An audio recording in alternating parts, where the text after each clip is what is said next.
Hi guys and welcome back to our channel reveal GK. Now इस particular video में हम लोग यहाँ पे सॉल्व करने वाले हैं सीडीएस के ज्योग्राफी के यहाँ पे हमारे पीवाईक्यूज। ठीक है, ये हमारा पार्ट 2 होने वाला है। इसमें हम लोग मेनली फोकस करेंगे सीडीएस 1 2023 में जितने भी ज्योग्राफी के क्वेश्चंस आए थे, हम इस पर्टिकुलर पार्ट में इस पर्टिकुलर वीडियो हम लोग यहाँ पे सॉल्व करेंगे। मैं ऑलरेडी यहाँ पे पार्ट 1 बना चुका हूँ जहाँ हमने सीडीएस 2 2023 के सारे ज्योग्राफी के क्वेश्चन यहाँ पे सॉल्व किए थे। अगर आपने नहीं देखी है तो आपको प्लेलिस्ट का लिंक यहाँ पे डिस्क्रिप्शन में मिल जाएगा और आई बटन पे भी मिल जाएगा। ठीक है, वहाँ पे जाके आप ऑलरेडी जाके वहाँ पे वीडियोस देख सकते हो। और ज्योग्राफी से पहले हमने ऑलरेडी यहाँ पे फिजिक्स, केमिस्ट्री और बायो सबके हमने पीवाईक्यूज हमने सॉल्व किए पिछले 5 साल के। अगर आपने कुछ भी नहीं देखा है तो एक ही प्लेलिस्ट में मैंने यहाँ पे सारे वीडियोस डाल रखे हैं। सबसे पहले आपको फिजिक्स के वीडियो दिखेंगे, फिर बायोलॉजी, फिर केमिस्ट्री और अब हम यहाँ पे ज्योग्राफी कर रहे हैं।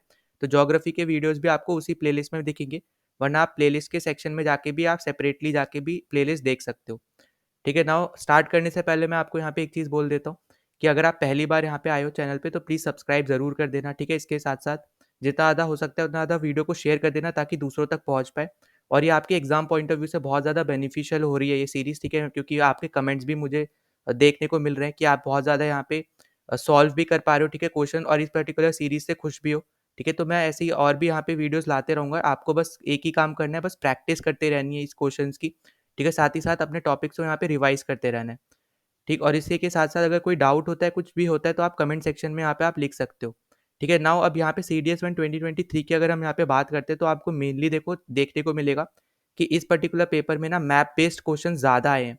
ठीक है, इसलिए मैं बोल रहा था कि ज्योग्राफी आपका ऐसा सब्जेक्ट है जहाँ से आप प्रेडिक्ट नहीं कर सकते हो कि किस टाइप के क्वेश्चन आपको यहाँ पे देखने को मिलेंगे। किसी साल आपके पास मैप बेस्ड ज़्यादा आ जाएंगे, किसी साल जो भी यहाँ पे सिटीज़ या कोई भी कंट्री यहाँ पे बहुत ज़्यादा न्यूज़ में होगी तो उससे रिलेटेड क्वेश्चन आपसे आ जाएंगे। ठीक है, तो इसलिए आपको प्रेडिक्ट करने में बहुत ज़्यादा मुश्किल है। और इसलिए मैं आपसे ये बोल रहा था कि स्टैटिक जीके जो है आपका ज्योग्राफी से रिलेटेड वो तो आपके लिए मस्ट है कि आप उतना तो करके जाओ। ठीक है, क्योंकि स्टैटिक जीके आपका हमेशा आता ही आता है। ठीक है, अभी यहाँ पे हम क्वेश्चन सॉल्व करेंगे तो भी मैं आपको यहाँ पे बताऊंगा। ठीक है, तो चलो यहाँ पे पहले हम लोग वीडियो शुरू कर लेते हैं। तो यहाँ पे फर्स्ट क्वेश्चन हम लोग पहले देख लेते हैं। यहाँ पे फर्स्ट क्वेश्चन हमें दे रखे हैं, हमें कुछ क्लूज दे रखे हैं, कुछ स्टेटमेंट दे रखे हैं और हमें यहाँ पे स्टेट पहचानने की कौन सी है। ठीक है, तो सबसे पहले हमें दे रखा है कि it is known as land of red river and blue hills. तो देखो यहाँ पे जो आपको ये क्लू दे दिया ना, रेड रिवर, तो यहाँ से आप आइडिया लगा सकते हो कि इनमें से यहाँ पे कौन सी स्टेट हो सकती है। ठीक है, तो देखो मैं बता दे रहा हूँ, रेड रिवर हम किसको बोलते हैं? रेड रिवर हम लोग बोलते हैं ब्रह्मपुत्रा को। ठीक है, ये आपको यहाँ पे याद रखना है। अब हम लोग रेड क्यों बोलते हैं? क्योंकि जैसे आपको पता होगा कि ये आसाम से होके बहती है और आसाम में एक टेम्पल है जिसका नाम है कामाख्या टेम्पल। ठीक है, तो कामाख्या टेम्पल में ही आपका अम्बुबाची मेला भी होता है। तो ये सब क्वेश्चंस पूछे जा सकते हैं। ठीक है, ये सब आपको याद रखना है कि कामाख्या टेम्पल में अम्बुबाची मेला होता है जो कि आपका आसाम में पड़ता है।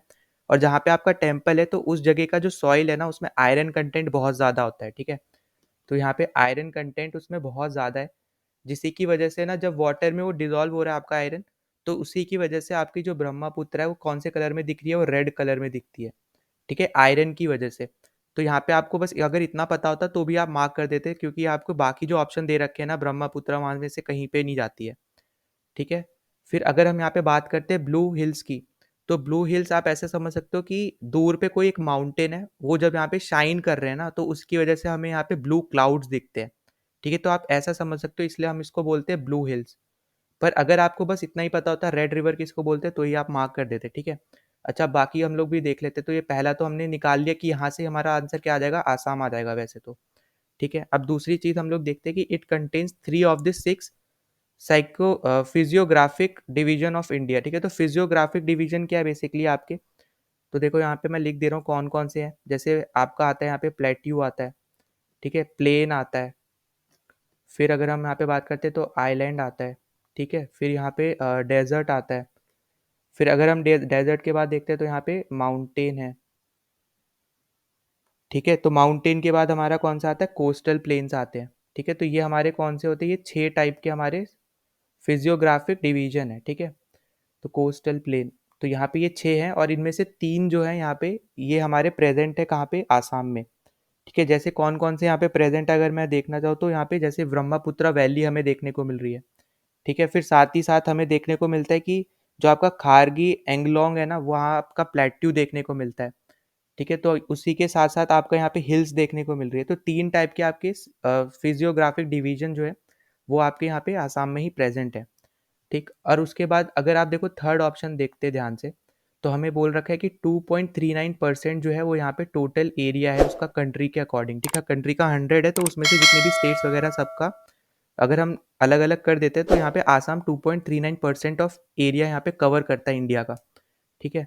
तो अगर आप यहाँ बाकी ऑप्शन से कंपेयर करते ना तो आपको वैसी आइडिया हो जाता थोड़ा बहुत कि यहाँ पे 2.39, ठीक है, ये बाकी तीन से बहुत कम है, ठीक है। इन सब का अराउंड 5-4 ऐसे समथिंग है, ठीक है। तो 2 के अराउंड तो किसी का है ही नहीं बाकी तीन ऑप्शन में, ठीक है। इसका 3 होगा, यहाँ पे कर्नाटका 5% के अराउंड आता है, ठीक है, क्योंकि आप उसके साइज के हिसाब से भी अगर आप कंपेयर करोगे तो आप क्लियरली देख सकते हो, ठीक है। तो यहाँ पे सबसे छोटा आपका आसाम ही है इन ऑप्शन में।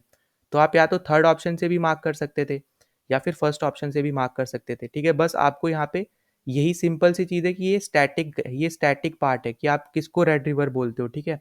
अब यहाँ पे लॉजिक पार्ट कौन सा था? लॉजिक पार्ट ये था कि रेड रिवर क्यों बोलते हो, तो वो होता है आपका आयरन कंटेंट की वजह से, ठीक है। तो इसलिए यहाँ पे बोल रहा हूँ कि ज्योग्राफी में स्टैटिक भी है, लॉजिक भी है और मैप बेस्ड तो क्वेश्चन बहुत ज़्यादा है, ठीक है। अभी अभी आगे हम करेंगे तो इसमें भी आप देखोगे, ठीक है। अब यहाँ पे देखो मैं आपको दो इमेज दिखा देता हूँ इससे रिलेटेड। तो इस टाइप के आपके यहाँ पे ये ब्लू माउंटेन्स कलर में यहाँ पे दिखता है, ठीक है। तो ये बेसिकली ब्लू माउंटेन्स नहीं है, ये ब्लू क्लाउड्स की वजह से हमें माउंटेन्स ब्लू दिख रहे हैं बस, ठीक है। क्योंकि यहाँ पे शाइनिंग हो रही है, ये शाइन हो रही है एक टाइप से। फिर यहाँ पे देखो ये आपकी है ब्रह्मपुत्र रिवर है, यहाँ पे रेड कलर की हो रखी है, ठीक है। ये रेड कलर में हो रखी है, क्यों हो रखी है मैं आपको ऑलरेडी बताया, आयरन कंटेंट उस पर्टिकुलर रीजन का ज़्यादा है सॉइल में। तो इसी की वजह से जब वो यहाँ पे वाटर के साथ मिक्स हो रही है तो यहाँ पे वाटर रेड कलर में आ जा रहा है, ठीक है। तो ये चीज़ आपको याद रखनी है, ये ऐसे भी पूछा जा सकता है, ठीक है। तो ये सब इंपॉर्टेंट चीज़ें हैं यहाँ पे, आपके इसको इस पर्टिकुलर चीज़ के बारे में आपको यहाँ पे पता होना चाहिए। तो इसका आंसर था आपका आसाम। नाउ यहाँ पे अगले क्वेश्चन पे देखते हैं। तो अगले क्वेश्चन पे देखो यहाँ पे क्या दे रखा है कि which one of the following sets of states shares boundary with Telangana, ठीक है। तेलंगाना के साथ कौन सा की यहाँ पे स्टेट्स हैं जो यहाँ पे बाउंड्री शेयर करती है। तो मैं आपको यहाँ पे एग्जाम्पल के तौर पे यहाँ पे मैप के थ्रू ही समझाऊंगा, ठीक है। ईजी रहेगा आपको समझने में भी, वरना मैं यहाँ पे डायरेक्ट भी समझा सकता हूँ क्योंकि मुझे इसका आंसर वैसे ऑलरेडी पता है। और ऐसे टाइप के क्वेश्चंस आपको ना बहुत ज़्यादा एग्जाम्स में देखने को भी मिलते हैं, ठीक है। अलग अलग एग्जाम्स में आपको यहाँ पे देखने को मिलेंगे। तो देखो सबसे पहले तो तेलंगाना की यहाँ पे बात करते हैं तो आपको यहाँ पे कौन से रीजन में देखने को मिलेगा? आपको यहाँ पे साउथ रीजन में यहाँ पे देखने को मिलेगा, ठीक है। तो ये आपका क्या है, यहाँ पे ये है आपका तेलंगाना, ठीक। अगर आप यहाँ पे ध्यान से देखो तो एक आपका महाराष्ट्र है, फिर यहाँ पे कर्नाटका है, ठीक है, फिर आंध्र प्रदेश, यहाँ पे है छत्तीसगढ़, ठीक है। उड़ीसा आपका यहाँ पे नहीं करता है, ठीक है। ये आपको याद रखना है, उड़ीसा नहीं करता है यहाँ पे, ये उससे पहले ही यहाँ पे ब्लॉक हो जा रहा है, ठीक है। वहां तक उसकी बाउंड्री तक नहीं जा रही है उड़ीसा, ठीक है। तो आपको इतना याद रखना है कि कितने स्टेट्स कर रहे हैं यहाँ पे। तो ओवरऑल यहाँ पे कितने स्टेट्स है? 4 स्टेट्स है। एक है छत्तीसगढ़, महाराष्ट्र और फिर है कर्नाटका और फिर है आंध्र प्रदेश, ठीक है। तो यहाँ पे देखो ओडिशा तो है ही नहीं, तो यहाँ पे आप ए ऑप्शन और सी ऑप्शन डायरेक्ट हटा सकते हो, ठीक। और मध्य प्रदेश तो बहुत दूर है, आप कंफ्यूज, उड़ीसा में हो भी सकते थे पर मध्य प्रदेश में तो बिल्कुल ही नहीं होते, ठीक है, क्योंकि वो तो महाराष्ट्र से ऊपर है। तो यहाँ पे इसलिए आपका करेक्ट ऑप्शन क्या होने वाला है? ऑप्शन नंबर डी होने वाला है, छत्तीसगढ़ के साथ, आंध्र प्रदेश के साथ, कर्नाटका और महाराष्ट्र के साथ, ठीक है। तो यहाँ पे ये इसका करेक्ट आंसर है। अब नाउ देखो ऐसे टाइप के क्वेश्चन ना बहुत ज़्यादा आते हैं और इसलिए आपको यहाँ पे ये जो मैप है, ठीक है, आप कोई भी मैप ले लो, वहाँ से आप ज़रूर ये कर लेना कि कौन सी स्टेट किस किस स्टेट के साथ यहाँ पे बाउंड्री शेयर करती है। और साथ ही साथ जैसे आसाम है, ठीक है, अब आसाम किस किस स्टेट्स के साथ या कौन कौन सी यहाँ पे कंट्रीज़ के साथ बॉर्डर शेयर कर रहा है। अब इसमें सबसे इंपॉर्टेंट आपका आ जाता है त्रिपुरा, ठीक है, आपको यहाँ पे याद रखना है त्रिपुरा कौन से कहाँ से किस किस के साथ बाउंड्री शेयर कर रहा है। फिर जो भी यहाँ पे जो बीच में स्टेट्स आती है जैसे मध्य प्रदेश हो गई, ठीक है, क्यों, या फिर छत्तीसगढ़, झारखंड, इस टाइप की स्टेट्स के ऊपर भी क्वेश्चन ज़्यादातर पूछे जाते हैं क्योंकि इनके साथ बाउंड्री ज़्यादा स्टेट शेयर कर रही होती हैं, ठीक है। तो इसलिए आपको यहाँ पे इन सब स्टेट्स के बारे में आइडिया होना चाहिए कि कौन सी स्टेट किसके साथ यहाँ पे बाउंड्री शेयर कर रही है, ठीक है। तो हमने यहाँ पे इसका आंसर निकाल लिया, इसका आंसर था हमारा डी ऑप्शन। नाउ यहाँ पे अब अगले क्वेश्चन पे चलते हैं। तो अगला क्वेश्चन आप देखो यहाँ पे स्टैटिक भी है और ये साथ ही साथ मैप बेस्ड भी है, ठीक है। तो आपसे यहाँ पे क्या बोला है कि Rani told her friends that last year she did boating in 4 different lakes, ठीक है। अब यहाँ पे आपको 4 लेक्स दे रखे हैं, आपको बताने की ये कौन कौन सी लेक कौन कौन से स्टेट्स में आती है। जैसे लोकतक लेक कहाँ पे आती है, ठीक है। तो अब देखो ये सब ना आपके वेटलैंड्स है, ठीक है, ये पहले तो आपको ये याद रखना है। तो लोकतक लेक आपकी होती है मणिपुर में, ठीक है। आप यहाँ पे सी भी गलत कर सकते हो, डी भी गलत कर सकते हो, ठीक है। पहला ऑप्शन क्या होगा? लोकतक का यहाँ पे मणिपुर ही होना है। फिर बारह पानी तो इन्होंने मेघालय सेम दे दिया, तो अब यहाँ पे आपको कंफ्यूजन नहीं होगी, ठीक। फिर कोलोरू आपका होता है आंध्र प्रदेश का, ठीक है, ये याद रखना है आपको। तो इससे आपका आंसर आ जाएगा बी ऑप्शन, यहाँ पे एकदम करेक्ट हो जाएगा और ए गलत हो जाएगा, ठीक है। तो यहाँ पे आपको वेटलैंड्स पता होने चाहिए और पुलिकेट आता है आपका तमिलनाडु में, ठीक है। अब ये चार तो आपके क्लियर हो गए। अब मैं यहाँ पे कुछ और लिख दे रहा हूँ, ठीक है, वो आपको यहाँ पे पता होनी चाहिए और साथ ही साथ आप अपनी तरफ से भी सर्च करना, इसकी एक लिस्ट बना लेना, वो ज़्यादा ईज़ी रहेगा आपके लिए, ठीक है? खुद आप बनाओगे तो आपको ज़्यादा जल्दी से याद भी रहेगा, ठीक है? अब देखो यहाँ पे जो मैं लिख रहा हूँ वो तो एटलीस्ट आपको यहाँ पे पता होना चाहिए, ठीक है? अब जैसे आपका यहाँ पे आसाम है, ठीक है? आसाम में यहाँ पे कौन-सा है? आसाम में दीपोर बिल, ठीक है? ये आपको याद रखना है। फिर अगर हम बात करते हैं बिहार की, ठीक है? बिहार में आपका है कनवार लेक, ठीक है? ये आपको यहाँ पे याद रखना है। फिर अगर हम नेक्स्ट में चलते हैं, नेक्स्ट में आपका अगर हम देखते हैं जे-एंड-के, ठीक है? जे-एंड-के में आपका कौन-सा है? वुलार लेक, ठीक है? ये आपको यहाँ पे याद रखनी है, ठीक? फिर उसके साथ-साथ हम नेक्स्ट में चलते हैं तो अब यहाँ पे देखो केरला हमें दे रखा था, ठीक है? तो केरला की कौन-सी होती है? केरला की होती है अष्टमुडी, ठीक है? अष्टमुडी, ठीक है? ऐसे आप याद रख सकते हो, थोड़े ना डिफरेंट नेम होंगे, आपको ईज़िली याद भी हो जाएँगे, ठीक है? अब जैसे अगर आपसे कोई लद्दाख का पूछता है, तो लद्दाख का है आपका तोसो-कर, ठीक है? और दूसरा है आपका तोसो मोरिरी, ठीक है? तोसो मोरिरी लेक, तो यहाँ पे ऐसे याद रख लो। फिर महाराष्ट्र में अगर हम बात करते हैं, महाराष्ट्र की है आपके पास, एक है लोनार, ठीक है? लोनार लेक, ठीक है? मणिपुर की यहाँ पे हो गई है लोकतक, ठीक है? यहाँ पे ये सब तो आपको यहाँ पे एटलीस्ट याद रहनी चाहिए, ठीक है? जितने भी आपके वेटलैंड्स हैं, वो तो आपको यहाँ पे याद रहने ही चाहिए और एक आप ज़रूर लिख लेना, ठीक है? मैं ऊपर लिख दे रहा हूँ यहाँ पे त्रिपुरा, ठीक है? ये बहुत बार ऐसे पूछा भी जा चुका है यहाँ पे। तो यहाँ पे इसका आंसर क्या है? रुद्र सागर, ठीक है? डिफरेंट डिफरेंट एग्जाम में यहाँ पे ये वाला तो आ रखा है, ठीक है? इतना मैं आपको बता सकता हूँ कि त्रिपुरा से आ सकता है, क्योंकि ये आप अगर नाम देखोगे ना, तो आपको ये लगेगा कि ये त्रिपुरा में है ही नहीं, रुद्र सागर, ठीक है? किसी को नहीं लगेगा अगर आपने पढ़ा नहीं है तो, ठीक है? ऑब्वियस सी बात है। ठीक, तो इतना यहाँ पे आपको यहाँ पे पता होना चाहिए इन सब के बारे में। बाकी आप अपनी एक लिस्ट खुद भी बना लेना कि एटलीस्ट आप खुद से जब बनाओगे तो आपको ज़्यादा चीज़ें खुद से याद रहेंगी, ठीक है? इसलिए आप इतना याद रखना कि आपको लिस्ट लिस्ट भी यहाँ पे खुद से क्रिएट करनी है, खुद से बनानी है, ठीक है? लद्दाख, तो लद्दाख का यहाँ पे सबका मैंने यहाँ पे बता दिया है, पर और भी ऐसी स्टेट्स हैं और के भी आपको यहाँ पे जानने बहुत ज़्यादा ज़रूरी है, पर ये ऐसी स्टेट्स हैं जिनके ज़्यादातर क्वेश्चन पूछे जाते हैं, ठीक है ना? अब नेक्स्ट क्वेश्चन पे चलते हैं। तो देखो वापस से वही मैप बेस्ड क्वेश्चन वापस से आ गया। आपसे यहाँ पे पूछा है कि जो ट्रॉपिक ऑफ कैंसर इंडिया के थ्रू पास होता है, तो आपसे यहाँ पे पूछा है कि कितनी यहाँ पे ऐसी स्टेट्स हैं इंडिया के थ्रू जो पास होता है ट्रॉपिक ऑफ कैंसर, जिन जिन स्टेट्स है उनमें से कितनी यहाँ पे कोस्टल स्टेट्स है और कितनी यहाँ पे लैंडलॉक स्टेट्स है, ठीक है? तो अब लैंडलॉक मतलब ये हो गया कि यहाँ पे हर तरफ से वो लैंड से ही कवर है, ठीक है? और कोस्टल आपका ये होगा कि यहाँ पे एक तरफ से तो वो वाटर से कनेक्ट हो, ठीक है? अब यहाँ पे अगर मैं आपको देखो शॉर्ट ट्रिक बता दे रहा हूँ, आप यहाँ पे स्टेट्स कैसे याद रख सकते हो, ठीक है? तो आप सबसे पहले तो याद रखो ऐसे, यहाँ पे आपको याद रखना है कि राजीव गांधी, ठीक है, मेक न्यू CJI, ठीक है, please wait for the meeting, ठीक है? अब यहाँ पे मैंने ये सेंटेंस आपको बोला, ठीक है? अब आपसे आप यहाँ पे क्लियरली देखो, मैंने कुछ कुछ जो लेटर है ना वो मैंने यहाँ पे कैपिटल लिखे हैं, ठीक है? तो अब आप यहाँ से क्या याद रख सकते हो, ये आपका हो गया राजस्थान, ठीक है? जी से हो गया आपका यहाँ पे गुजरात, ठीक है? एम से आपका हो गया MP, ये हो गया आपका छत्तीसगढ़, ठीक है? CH लिख दे रहा हूँ, छत्तीसगढ़ है ये, ठीक है? झारखंड हो गया आपका, JH लिख दे रहा हूँ, झारखंड, ठीक? अब उसके बाद अगर आप नीचे आओगे यहाँ पे ये हो गया आपका वेस्ट बंगाल, ठीक? फिर T से आपका यहाँ पे हो गया त्रिपुरा, ठीक है?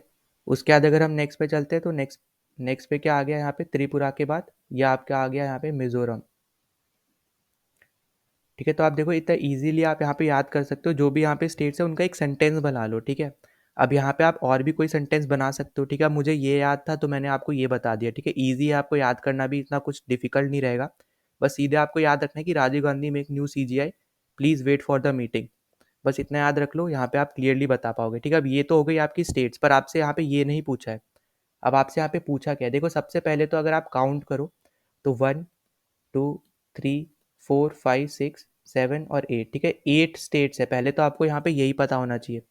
अब यहाँ पे अगर आपको यही पता होता कि 8 स्टेट्स है, तो आप सी ऑप्शन तो ऐसे ही हटा देते, क्योंकि यहाँ पे देखो 2 और 7 मिला के 7 बन रही है, ठीक है? 2 और 5 मिला के 7 बन रही है, और बाकी जगह पे यहाँ पे 8 बन रही है, ठीक है? अब देखो यहाँ पे आपको क्या याद रखना है कि कौन कौन सी यहाँ पे कौन सी कोस्टल स्टेट्स है। अगर आप यहाँ पे ध्यान दो तो कोस्टल स्टेट्स एक आपकी यहाँ पे गुजरात है और एक आपकी यहाँ पे वेस्ट बंगाल है, ठीक है? तो बस यहाँ पे सिर्फ 2 ही स्टेट्स है जो यहाँ पे आपकी कोस्टल है, बाकी सब आपकी लैंडलॉक्ड है, ठीक है, तो इसका करेक्ट आंसर होने वाला है ऑप्शन नंबर बी, जहाँ पे 2 स्टेट्स आपकी कोस्टल है और यहाँ पे 6 स्टेट्स आपकी लैंडलॉक्ड है। और इससे रिलेटेड आप यहाँ पे इमेज में भी देख पाओगे कहाँ से हमारा जाता है ये ट्रॉपिक ऑफ कैप्रिकॉर्न। ठीक है, तो यहाँ ट्रॉपिक ऑफ कैंसर कहाँ-कहाँ से जाता है तो आप यहाँ से देख पाओगे। तो यहाँ पे हो गया गुजरात, राजस्थान, मध्य प्रदेश, ठीक है, छत्तीसगढ़, ये झारखंड, वेस्ट बंगाल, ये त्रिपुरा और ये है आपका मिज़ोरम। ठीक है, तो जो मैंने आपको शॉर्ट ट्रिक बताई आप उससे भी कर सकते हो, डिफरेंट वे से भी कर सकते हो, आपके ऊपर है। और यहाँ पे आप क्लियरली देखोगे, यहाँ पे आपका यहाँ पे देखो वाटर होता है, ठीक है, गुजरात के लिए। और यहाँ पे ये वेस्ट बंगाल यहाँ से कनेक्टेड है, ठीक है, वे ऑफ बंगाल से। और बाकी जो आपके हैं यहाँ पे ये नीचे की तरफ तो ये कौन सा होता है, यहाँ पे तो बांग्लादेश है और यहाँ से म्यांमार आ जाता है। ठीक, तो इसलिए यहाँ पे हमें क्लियरली दिख रहा है कि आपके सिर्फ 2 ही आपके ऐसी स्टेट्स है जो यहाँ पे ट्रॉपिक ऑफ कैंसर के यहाँ जाती है, जो कि यहाँ पे क्या है, जो आपकी एक कोस्टल स्टेट्स है। ठीक है, तो आपको यहाँ पे बस इतनी सी याद रखनी है, आपका ईज़ी रहेगा आपके लिए चीज़ें। ठीक है, तो इसका आंसर क्या होने वाला है, हमारा आंसर था यहाँ पे 2 एंड 6। ठीक है, 2 कोस्टल और 6 हमारी लैंडलॉक। नाउ हम नेक्स्ट क्वेश्चन पे चलते हैं। तो नेक्स्ट क्वेश्चन भी आपका यहाँ पे मैप बेस्ड ही है। ठीक है, यहाँ पे देखो क्या बोल रखा है कि Vicky told his friends about his visit to Stuart Island, Bay of Plenty and Hawke Bay. ठीक है, तो अब यहाँ पे ये इस इन सब जगह पे गया था। अब आपसे ये पूछ रहा है कि which country did Vicky visit. ठीक है, अब ये सब कौन सी, ये सब चीज़ें जो है कौन सी कंट्री में आ रही हैं। तो देखो अगर आपको यही पता होता स्टुअर्ट आइलैंड कहाँ पे है तो आप इजीली मार्क कर देते। ठीक है, अब मैं ये क्यों बोल रहा हूँ, क्योंकि यहाँ पे देखो करेक्ट आंसर तो यहाँ पे न्यूजीलैंड। सबसे पहले तो मैं आपको ये बता दे रहा हूँ करेक्ट आंसर आपका यहाँ पे न्यूजीलैंड। अब मैं आपको यहाँ पे मैप के थ्रू समझा रहा हूँ, तो ध्यान से सुनना। ये आपका होता है आपका नॉर्दर्न वाला जो आइलैंड है, ठीक है, न्यूजीलैंड का। और ये आपका सदर्न वाला जो आइलैंड है, ठीक, और इसी के नीचे ये है आपका क्या, स्टुअर्ट आइलैंड। ठीक है, जो आपको यहाँ पे मैक्सिमाइज करके यहाँ पे दिखा रखा है। ठीक, अब मैंने यहाँ पे क्यों बोला कि आपको ये याद ही रहना चाहिए था, क्योंकि आपने स्टेट्स पढ़ी होंगी। ठीक है, आपने आके अगर आपने एफ एफ कैट दिया होगा तो यहाँ पे स्टेट्स तो कॉमन क्वेश्चन है एफ कैट का। ठीक है, या फिर आप सी डी एस भी दे रहे हो तो उसमें भी कभी ना कभी स्टेट्स आ जाती है। ठीक है, तो यहाँ पे अगर आपने स्टेट्स पढ़ी होती तो आपको यहाँ पे थोड़ा बहुत आइडिया होता कि हमारा यहाँ पे होता है कुक स्ट्रेट। ठीक है, यहाँ पे अपर वाले में मतलब नॉर्दर्न आइलैंड ने सदर्न आइलैंड के बीच में होता है हमारा कुक स्ट्रेट। और स्टुअर्ट आइलैंड और सदर्न आइलैंड जो आपका न्यूजीलैंड का है वहाँ पे हमारा कौन सा होता है, वहाँ हमारा होता है फोबियक स्ट्रेट। ठीक है, यहाँ पे लिखा भी हुआ है। ठीक है, तो यहाँ पे आप देख सकते हो। और नाउ यहाँ पे जो ये दो बना रखे हैं ये आपके कौन से हैं, ये आपका है हॉग बे और ये था आपका पेलेंटी बे। ठीक है, तो ये आपके कौन से थे, बे ऑफ पेलेंटी और यहाँ पे हॉग बे। ठीक है, तो जो दो लास्ट में यहाँ पे डायग्राम बना रखे थे ये था आपका बे ऑफ पेलेंटी और ये है आपका हॉग बे। ठीक, अगर बस आपको यहाँ पे ये पता होना चाहिए स्टुअर्ट आइलैंड किस कहाँ पे है, कौन सी कंट्री के पास है, कौन सी कंट्री में सिचुएटेड है। ठीक है, तो उससे ही आप यहाँ पे आंसर बता सकते थे। और मैंने आपको बोला कि स्टेट्स की वजह से ये ईजी था, यहाँ पे आप पहचान पाओ। ठीक है, तो यहाँ पे करेक्ट आंसर होने वाले न्यूजीलैंड। अब यहाँ पे आप देख पा रहे हो कि मैप बेस्ड क्वेश्चन बहुत ज़्यादा पूछे जा रहे हैं, तो आपके लिए मैप यहाँ पे बहुत ज़्यादा इंपॉर्टेंट हो जाता है। यहाँ पे नेक्स्ट क्वेश्चन पे चलते हैं। तो नेक्स्ट क्वेश्चन देखो वापस से आपका मैप बेस्ड और अच्छे लेवल का ये क्वेश्चन है, मैं यहाँ पे ये बोलूँगा ज़रूर। ठीक है, अब देखो यहाँ पे क्या बोल रखा है हमसे कि what will be the correct sequence of cities on the bank of river Ganga. ठीक है, from someone moves from west to east. मतलब यहाँ से बेसिकली आपसे पूछ रहा है कि जो जो यहाँ पे सिटीज, ठीक है, यहाँ पे रिवर ऑफ गंगा के बैंक पे यहाँ पे सिचुएटेड है, आपको उनको वेस्ट से ईस्ट की तरफ में लगाना है। ठीक है, तो अब देखो सबसे पहली चीज़ तो यहाँ पे आपको उनकी लोकेशंस पता होनी चाहिए जो भी आपकी यहाँ पे सिटीज़ दी हुई हैं। ठीक है, अगर आपको यहाँ पे लोकेशन ही नहीं पता तो आप ये सॉल्व भी नहीं कर पाओगे। ठीक है, क्वेश्चन तो यहाँ पे आप लॉजिक भी लगा सकते थे। ठीक है, अब देखो सबसे पहली चीज़ तो यहाँ पे ये है कि जितनी भी आपको सिटीज़ दी है ना ये सब की सब आपकी रिवर गंगा के बैंक्स पे है, तो आप यहाँ पे एलिमिनेट नहीं कर सकते हो कुछ भी। ठीक है, तो देखो सबसे पहले तो यहाँ पे आपको पता होना चाहिए कि कानपुर आपका पहले आता है। ठीक है, वेस्ट साइड से जब हम यहाँ पे मूव करते हैं, और फिर कानपुर के बाद आपका आता है प्रयागराज। ठीक है, प्रयागराज आपका आएगा कानपुर के बाद। और इसके बाद आपका क्या आता है, इसके बाद आता है आपका यहाँ पे पटना। ठीक है, आपको याद रखना है कि पटना आता है, उसके बाद आता है भागलपुर। ठीक है, भागलपुर और पटना जो है यहाँ पे आपके दोनों आपके बिहार में, और कानपुर प्रयागराज जो है आपके यूपी में है। ठीक है, तो ऐसे ये जा रही है। तो इसका करेक्ट ऑप्शन क्या होने वाला है, कानपुर, प्रयागराज, पटना और भागलपुर। तो ऑप्शन नंबर डी यहाँ पे करेक्ट होगा। ठीक है, अगर यहाँ पे और भी देख लेते हैं तो सबसे पहले तो देखो याद रखना कि हरिद्वार होता है। ठीक है, हरिद्वार आपको यहाँ पे याद रखना है। हरिद्वार के बाद आप सीधा आप याद रख सकते हो कानपुर, फिर प्रयागराज, उसके बाद फिर आप वाराणसी याद रख लो। वाराणसी के बाद पटना, फिर भागलपुर, और उसके बाद आप याद रख सकते हो डायरेक्ट कोलकाता और हाल्डिया। ठीक है, तो इतनी बस सिटीज़ भी अगर आप याद रखोगे ना सीक्वेंस वाइज तो आप इजीली यहाँ पे सॉल्व कर सकते थे क्वेश्चन। ठीक है, साथ ही साथ यहाँ पे लॉजिक यहाँ पे लगा सकते थे आप, अगर आपको यहाँ पे लोकेशंस पता होती यहाँ पे इन सब सिटीज़ की। ठीक है, तो इसका ऑप्शन यहाँ पे करेक्ट कौन सा, ऑप्शन नंबर डी यहाँ पे करेक्ट। अब यहाँ पे अगले क्वेश्चन पे चलते हैं, तो अगले क्वेश्चन में हमें यहाँ पे क्या दे रखा है कि which one among the following state has the longest extension in north to south direction. ठीक है, अब देखो लॉन्गेस्ट एक्सटेंशन मतलब यहाँ पे बेसिकली क्या हो गया कि जो भी स्टेट्स का नॉर्थ पॉइंट है और जो भी यहाँ पे स्टेट का साउथ पॉइंट है, ठीक है, यहाँ पे मैक्सिमम डिस्टेंस कौन सी स्टेट में आता है आपका। ठीक है, जैसे फॉर एग्जाम्पल मान के चलो कि झारखंड का नॉर्दर्न स्टेट यहाँ पे नॉर्दर्न पॉइंट ये है और ये आपका अराउंड 200 है समथिंग। ठीक है, फॉर एग्जांपल मान के चलो, और यहाँ पे इसका सर्दर्न है आपका यहाँ पे 250। ठीक है, तो यहाँ पे डिफरेंस कितना आया, 50 का आया। तो यहाँ पे इसकी जो एक्सटेंशन है वो यहाँ पे 50 मीटर की है। ठीक है, मैं एज एन एग्जांपल यहाँ पे आपको समझा रहा हूँ। अगर आपको यहाँ पे मैप के थ्रू समझना है, ठीक है, तो मैप के थ्रू अगर हम यहाँ पे देखते हैं ध्यान से, तो देखो सबसे ऊपर तो आपको दे रखा था झारखंड। ठीक है, अब यहाँ पे इसका नॉर्दर्न पॉइंट ये है, फिर सदर्न पॉइंट ये है। ठीक है, यहाँ से आप देख सकते हो, फिर आपको तेलंगाना दे रखा था, यहाँ से यहाँ होगा। ठीक है, फिर आपको और कौन सा दे रखा था यहाँ पे, और दे रखा था उड़ीसा और फिर छत्तीसगढ़। ठीक है, अब उड़ीसा और छत्तीसगढ़ आप देखो यहाँ पे ध्यान से, तो देखो उड़ीसा आपका ना सेकंड पे आएगा पर छत्तीसगढ़ पहले पे आएगा, क्योंकि छत्तीसगढ़ का नॉर्थ टू साउथ एक्सटेंशन सबसे ज्यादा है। ठीक है, उसके बाद आपका उड़ीसा है। तो यहाँ पे आप इस मैप के थ्रू भी आप पता लगा सकते हो कि आपका नॉर्थ टू साउथ डायरेक्शन में कौन सी जो स्टेट है सबसे ज्यादा फैली हुई है, मतलब आप ऐसा समझ लो कि कौन सी यहाँ पे ज्यादा फैली हुई है। ठीक है, तो इसका करेक्ट आंसर यहाँ पे क्या होने वाला है, ऑप्शन डी होने वाला है, छत्तीसगढ़ इसका करेक्ट आंसर है। ठीक है, तो यहाँ पे बस आप इतना समझ लेना, लॉन्गेस्ट एक्सटेंशन मतलब है कि नॉर्थ से साउथ डायरेक्शन में जब नॉर्थ का जो भी पॉइंट है और साउथ का जो भी पॉइंट है उसके बीच में मैक्सिमम डिस्टेंस कौन सी स्टेट में आपसे ऐसा पूछा जा रहा है। ठीक है, या फिर आप ऐसा समझ सकते हो कि कौन सी यहाँ पे सबसे ज्यादा स्ट्रेच्ड है। ठीक है, नॉर्थ से साउथ डायरेक्शन में। तो आंसर है यहाँ पे आपका छत्तीसगढ़। ना अब यहाँ पे अगले क्वेश्चन पे चलते हैं, तो देखो ये वाला जो क्वेश्चन है ना, या तो आप इसको पॉलिटी में भी काउंट कर सकते हो और इसको ज्योग्राफी में भी काउंट कर सकते हो। जैसे हम लोग सेंसेक्स को ज्योग्राफी में हम लोग मान के चलते हैं, ठीक है, तो वैसे आप इस टाइप के इंडेक्सेस को भी आप ज्योग्राफी में मान सकते हो। ठीक है, अब देखो ये जो है ना, ये 2021 का इंडेक्स है। तो अब यहाँ पे जो आपका लेटेस्ट इंडेक्स है ना, आपको वो रिवाइज करना है, वो आपको देखने हैं। ठीक है, जो भी आपका नीति आयोग निकालता है वो तो स्पेसिफिकली जरूरी है देखना। ठीक है, उसके ऊपर क्वेश्चन पूछे जा सकते हैं। तो देखो अब इसमें तो आंसर आपका होने वाला है दिल्ली। ठीक है, और इसमें ज़्यादा कुछ एक्सप्लेनेशन का है नहीं। ठीक है, इसमें बेसिकली बस आपसे यही पूछा है कि कौन सी इनमें से कौन सी यहाँ पे स्टेट्स या फिर यूटी नहीं है जो आपकी परफॉर्मेंस ग्रेडिंग इंडेक्स में जो पब्लिश करती है मिनिस्ट्री ऑफ एजुकेशन, उसमें इनमें से कौन सा नहीं आया है। ठीक है, टॉप 5 में, तो उसमें आपका आंसर होने वाला है दिल्ली। और आपसे ऐसा भी पूछा जा सकता है कि परफॉर्मेंस ग्रेडिंग इंडेक्स यहाँ पे कौन पब्लिश करता है। ठीक है, तो ये सब चीज़ें ना आपको थोड़ी बहुत अच्छे से यहाँ पे याद होनी चाहिए। ठीक, अब नाउ यहाँ पे चलते हैं अगले क्वेश्चन पे। तो अगला क्वेश्चन देखो वापस से वही आ गया, मैप बेस्ड क्वेश्चन है। तो यहाँ पे आपसे पूछा है which one of the following states और UTs are included in the northern zonal zone. ठीक है, नॉर्दर्न जोनल काउंसिल। तो नॉर्दर्न जोनल काउंसिल की अगर हम यहाँ पे बात करते हैं, देखो यहाँ पे मैप के थ्रू मैं आपको समझा रहा हूँ। तो यहाँ पे देखो इजीली आप समझ पा रहे हो कि कौन सा नॉर्थ है, कौन सा central, western, southern, eastern, north eastern. ठीक है, इस सबसे आप इजीली बता पाओगे कि कौन से हैं। ठीक, अब यहाँ पे देखो नॉर्थ ईस्टर्न स्टेट्स तो हैं, फिर उसके साथ सिक्किम आपका किस में आता है, नॉर्थ ईस्टर्न में आता है। ईस्टर्न में आप देखोगे उड़ीसा आ गया इधर से, झारखंड आ गया। ठीक है, उसी के साथ यहाँ पे आप देखोगे यहाँ पे वेस्ट बंगाल आ गया। ठीक है, तो ये सब स्टेट्स हो गई। सदर्न में आपको यहाँ पे इजीली पता है। तो आपसे बेसिकली क्या पूछा है कि नॉर्दर्न में कौन सा आते हैं। ठीक है, तो यहाँ पे अगर हम ध्यान से देखें तो देखो यूपी और यूके, ठीक है, मतलब उत्तराखंड, तो वो हमारे किस में आते हैं, सेंट्रल में आते हैं। ठीक है, अब ये चीज़ आपको यहाँ पे याद रखनी है। तो आप यहाँ पे ऑप्शन देखो, तो यहाँ पे उत्तराखंड पहले में दे रखा है, गलत हो गया। ठीक है, उत्तर प्रदेश दे रखा है, उत्तराखंड दोनों में दे रखा है, यहाँ पे सी में ही दे रखा है, गलत हो गया। उत्तराखंड यहाँ दे रखा है, गलत हो गया।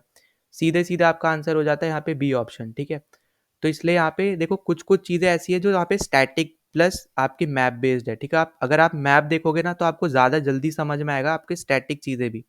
ठीक है, जैसे इस केस में आपको अगर मैप पता है तो आप बिना स्टेट्स को जाने भी, अगर आपको इतना पता है कि अच्छा नॉर्दर्न इस तरीके से जाता है उधर, तो आप इजीली बता सकते हो कौन कौन सी स्टेट्स कहाँ पे आ रही हैं। ठीक है, किस रीजन में आ रही है।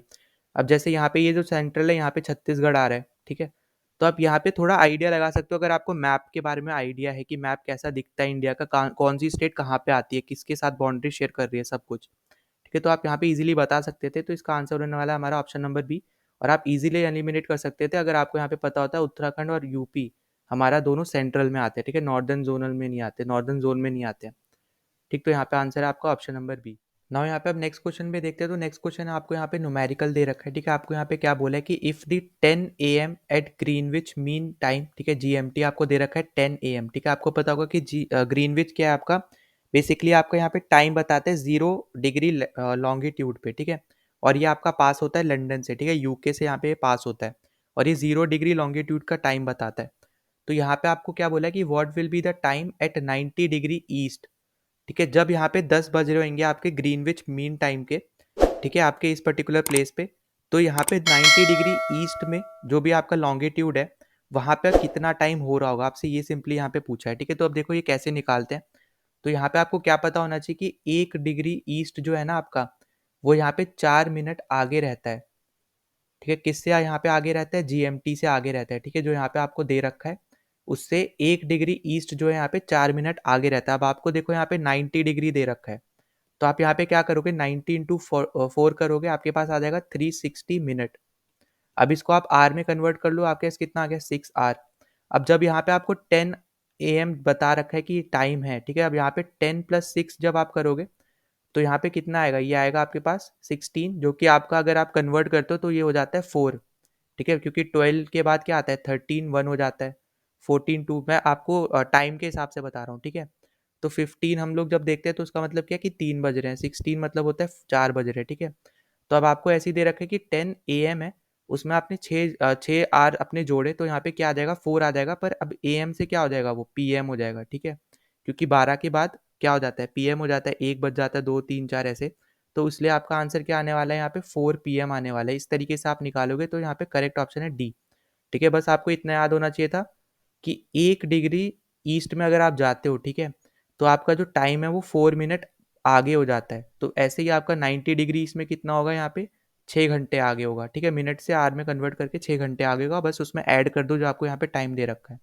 और AM और PM ज़रूर देख लेना, ठीक है। यहाँ पे बच्चे गलत कर देते हैं क्योंकि आप यहाँ पे AM भी दे रखा है, आप कंफ्यूज होकर डायरेक्ट AM मार दोगे, ठीक है। पर आपको यहाँ पे देखना है कि 10 AM दे रखा है, 2 आर जोड़ोगे तो 12 12 तो हो ही जाएगा, 12 के बाद जो भी बचा वो PM में आएगा, तो इसलिए आ जाएगा आपका आंसर 4 PM, ठीक है। अगला क्वेश्चन आपको दे रखा है, ये भी मैप बेस्ड है। यहाँ पे आपसे पूछा है कि इंडस रिवर बेसिन जो है वो यहाँ पे कौन कौन से यूटीज और स्टेट्स के थ्रू जाता है, ठीक है। तो यहाँ पे जो ऑप्शन डी है इसका करेक्ट ऑप्शन है, ठीक है। अब देखो यहाँ पे कैसे जाता है, ये मैं आपको बना के थोड़ा दिखा दे रहा हूँ, ठीक है। इस तरीके से कुछ आपकी यहाँ पे कौन सी रिवर जाती है, ये आपकी है इंडस, ठीक है। फिर यहाँ पे अगर हम बात करते हैं तो ये आपकी आती है यहाँ पे चेनाब, चेनाब में आपकी यहाँ से मिलती है झेलम, ठीक है। और झेलम के बाद नीचे यहाँ पे चेनाब में ही आके मिलती है रावी, ठीक। फिर रावी के बाद यहाँ पे आके मिलती है सतलज, और सतलज में इस तरफ में कहीं पे मिलती है आपकी ब्यास, ठीक है। तो यहाँ पे ये डायग्राम ज़रूर आप खुद से भी देख लेना, ठीक। तो यहाँ पे अगर हम बात करते हैं इस पर्टिकुलर चीज़ की, तो इस फॉर्म में आपकी यहाँ पे प्रेजेंट होती है इंदस, झेलम, चेनाब, रावी, ब्यास और सतलज, ठीक है। अब इन सब का ना आपको हिस्ट्री के क्या क्या नाम थे हिस्ट्री में, विपास, वितास्ता, ठीक है, आकाशनी, ये सब आपको थोड़ा बहुत इसका आइडिया होना चाहिए, ये सब आप नाम ज़रूर देख लेना। और यहाँ पे इसका करेक्ट ऑप्शन है आपका ऑप्शन नंबर डी, ठीक है। यहाँ पे इन सब जगह पे आपका इंडस रिवर बेसिन प्रेजेंट होता है। नाउ नेक्स्ट क्वेश्चन में आपको यहाँ पे क्या दे रखा है, which one of the following Indian state has the longest coast line, ठीक। अगर आप यहाँ पे अब ऑप्शन देखें ध्यान से, ठीक, तो यहाँ पे तमिलनाडु, गुजरात, महाराष्ट्र, आंध्र प्रदेश सबकी यहाँ पे कोस्ट लाइन होती है, ठीक है। अब यहाँ पे देखो नेक्स्ट में हम लोग यहाँ पे देखते हैं, तो आंध्र प्रदेश आपको यहाँ पे इतना बड़ा दिख रहा है, ठीक है। अब यहाँ पे ये है आपका तमिलनाडु और ये है महाराष्ट्र, ठीक। अब यहाँ पे आपको लग सकता है कि आंध्र प्रदेश का सबसे बड़ी यहाँ पे कोस्ट लाइन है, पर ऐसा नहीं है। क्यों नहीं है, देखो गुजरात की सबसे बड़ी है क्योंकि यहाँ से पहले यहाँ जाएगी, ठीक है, फिर घूम के फिर वापस, फिर यहाँ तक, फिर वापस अंदर, फिर यहाँ, ठीक है। मतलब आपको एक हॉर्न टाइप का स्ट्रक्चर थोड़ा दे रही है, ठीक है। और ये सबसे बड़ा है, आप बोल सकते हो कोस्ट लाइन आपका कौन से स्टेट का है, गुजरात का है, क्योंकि पूरा ही स्टेट का ही आप बोल सकते हो बाउंड्री एक तरफ का छोड़ के नॉर्दर्न रीजन का, बाकी सब तरफ की यहाँ पे जितनी बाउंड्री है गुजरात की वो सब किससे कनेक्टेड है, कोस्ट लाइन ही है वो, ठीक है, वाटर से कनेक्टेड है। वहीं पे आपकी यहाँ पे आंध्र प्रदेश की बस इतनी सी कोस्ट लाइन है जो आपको यहाँ पे मैप में बड़ी दिख रही है क्योंकि ये फैली हुई है, पर यहाँ पे ये इतना एरिया यहाँ पे घुमा घुमा के है कि आप यहाँ पे कंफ्यूज हो सकते हो, ठीक है। इसलिए भी ये क्वेश्चन दिया गया है ताकि आप थोड़ा कंफ्यूज हो जाओ। आप यहाँ पे या तो आप मार्क करोगे तमिलनाडु या फिर आप मार्क करोगे आंध्र प्रदेश, ठीक है। पर इसका करेक्ट आंसर कौन सा है, यहाँ पे गुजरात आंसर है। अभी मैंने आपको मैप में भी समझाया कैसे, ठीक है। तो यहाँ पे ऑप्शन भी यहाँ पे करेक्ट। यहाँ पे नेक्स्ट क्वेश्चन पे चलते हैं। तो नेक्स्ट क्वेश्चन देखो पूरी तरीके से आपका यहाँ पे स्टैटिक बेस्ड है। तो यहाँ पे देखो उस टाइम पे ये दोनों न्यूज़ में थे दोनों पोर्ट्स, इसलिए आपसे यहाँ पे ज्योग्राफी में भी क्वेश्चन पूछे गए हैं। जैसे अभी प्रेजेंट टाइम में लक्षद्वीप, मालदीव्स, ये सब न्यूज़ में, तो इनसे आपसे क्वेश्चन पूछे जाएंगे, ठीक है। और साथ ही साथ जैसे बांग्लादेश में भी हाल फिलहाल में यहाँ पे इलेक्शन हुए, तो उससे भी क्वेश्चन आ सकता है। जैसे हमें पिछली बार करंट अफेयर में टर्की का हमें पूछा गया था, ठीक है। तो वैसे ही यहाँ पे अगर हम बात करते हैं तो यहाँ पे देखो दोनों ही स्टेटमेंट जो है ना आपके यहाँ पे करेक्ट स्टेटमेंट है। पहले तो आपको ये याद रखना है, आपका जो विशाखापट्टनम पोर्ट है वो एक टाइप से लैंडलॉक्ड हार्बर है, एकदम करेक्ट स्टेटमेंट है ये, ठीक है। और दूसरा कि आपका जो दीनदयाल पोर्ट है, जिसको हम लोग कांडला पोर्ट के नाम से जानते हैं, ठीक है, जो आपका कहाँ पड़ता है, गुजरात में पड़ता है। तो ये भी आपका क्या टाइडल पोर्ट है, ठीक है। तो यहाँ पे दोनों ही ऑप्शन यहाँ पे एकदम करेक्ट स्टेटमेंट है। और ये इसलिए पूछा गया क्योंकि उस टाइम पे बहुत ज़्यादा न्यूज़ में थे, ठीक है। तो इसलिए अब मैं बोल रहा हूँ कि जो जो चीज़ें अभी न्यूज़ में हाल फिलहाल में, तो वो सब के बारे में भी आपको यहाँ पे पता होना चाहिए कि ज्योग्राफी में भी आपसे क्वेश्चन पूछे जा सकते हैं इससे रिलेटेड, या फिर करंट अफेयर्स में। सो गाइस, इस क्वेश्चन पे आने से पहले मैं आपको यहाँ पे कुछ बताना चाह रहा हूँ, प्लीज़ ध्यान से सुनना। पहले तो आप टेलीग्राम चैनल ज़रूर ज्वाइन कर लो, पीडीएफ भी आपको यहाँ से मिल जाएगी। अब जितने भी वीडियोस आएंगी सबकी पीडीएफ आप वहाँ पे देख सकते हो, ठीक है। दूसरा चीज़ कि वहाँ पे मैं क्वेश्चंस पूछते रहूँगा, तो आपकी वहाँ पे प्रैक्टिस भी होती रहेगी, ठीक है। और साथ ही साथ जो भी अभी मैं वीडियोस लगा रहा हूँ, ठीक है, जो भी मैं डाल रहा हूँ एनडीए का हो या सीएपीएफ का भी हो, वो आपके लिए भी इंपॉर्टेंट है, जो भी यहाँ पे सीडीएस भी दे रहे हैं। आप एज अ प्रैक्टिस उसको देख सकते हो, क्योंकि यहाँ पे कुछ क्वेश्चन ऐसे हैं जो यहाँ पे एग्जैक्ट सेम टू सेम तीनों ही एग्जाम में यहाँ पे पूछे गए हैं, ठीक है। जैसे फॉर एग्जांपल बायोलॉजी का क्वेश्चन है जो स्टार्क और ग्लाइकोजन किस में होता है, ठीक है। एग्जैक्ट क्वेश्चन आपको देखने को मिलेगा, तीनों ही एग्जाम में पूछा गया है। तो इसलिए मैं बोल रहा हूँ क्योंकि सिलेबस इन लोग का आपस में थोड़ा बहुत यहाँ पे आप अलग बोल सकते हो, पर मैक्सिमम जो सिलेबस है यहाँ पे वो सेम है। तो यहाँ पे जो क्वेश्चंस भी आपको देखने को मिलेंगे ना, वो सेम वैरायटी के देखने को मिलेंगे, ठीक है। तो एज अ प्रैक्टिस आप उसको सॉल्व करते रहो, जो भी अभी मैं वीडियो डालते रहूँगा। और दूसरा कि आप टेलीग्राम ज़रूर ज्वाइन कर लेना, आपको लिंक यहाँ पे डिस्क्रिप्शन में मिल जाएगा, वहाँ पे मैं क्वेश्चन पूछना शुरू कर दूंगा, तो आपके लिए वो ईजी रहेगा प्रैक्टिस करना भी, ठीक है। तो अब देखो यहाँ पे हमें क्या पूछ रखा है, हमसे पूछा कि कौन सा सॉइल टाइप है, यहाँ पे 3 कैरेक्टरिस्टिक दे दिया कौन सा सॉइल टाइप है।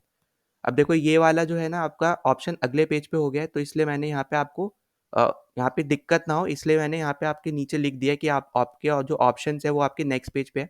जब मैं आपको यहाँ पे पीडीएफ दूंगा आपको दिक्कत ना हो उसके लिए, ठीक। अब देखो यहाँ पे ना अगर आपने थर्ड स्टेटमेंट पढ़ी ध्यान से, तो यहाँ पे क्या दे रखा है, these soils can be further classified on the basis of their age. अगर आपको यहाँ पे थोड़ा भी आइडिया है कि एज के अकॉर्डिंग आपका एलुवियल सॉइल को हम लोग डिवाइड करते हैं, ठीक है। जैसे यहाँ पे हम लोग क्या क्या बोलते हैं, एक तो होता है हमारा न्यू एलुवियल सॉइल और एक होता है हमारा ओल्ड एलुवियल सॉइल, ठीक है। न्यू को हम लोग क्या बोलते हैं, न्यू को हम लोग बोलते हैं खादर, ठीक है। और हम लोग ओल्ड को बोलते हैं भंगार, ठीक है। तो ये दो टाइप के सॉइल है जो हम एज के अकॉर्डिंग, आप ऐसा समझ सकते हो कि एलुवियल सॉइल के दो टाइप्स है जो हम लोग एज के अकॉर्डिंग बनाते हैं, ठीक है। आपको ये याद रखना है। दूसरा चीज आप यहाँ से देखो, मैं थोड़ा थोड़ा बता दे रहा हूँ इन दोनों के बारे में भी।